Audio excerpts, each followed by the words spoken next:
Na mtazamaji, kwa namna hiyo sasa na kukaribisha kwa lisali moja hivi ni kujuze taarifa ambazo zimejiri kutoka maeneo mbalimbali humu nchini. Moja kwa moja ni kwamba mbunge wa Juja George Koimburi amepatikana akiwa amejeruhiwa na kutelekezwa katika shamba la kahawa eneo la Kibichoi, Ruiru, kaunti ya Kiambu. Haya yanajiri saa chache baada ya kutekwa nyara na watu wasiojulikana kutoka kanisa la Full Gospel Mugudha alikokuwa ameenda kuabudu.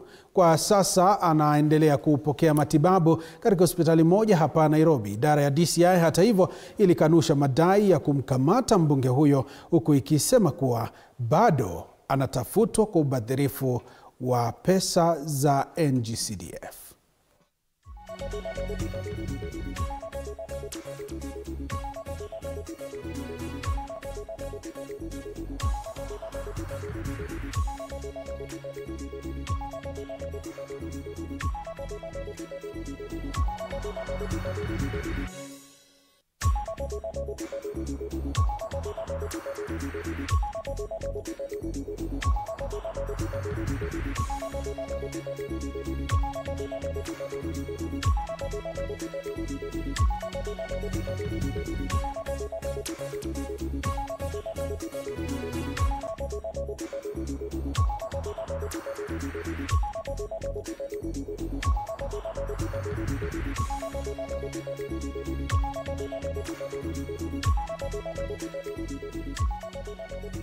Kwingineko, masomo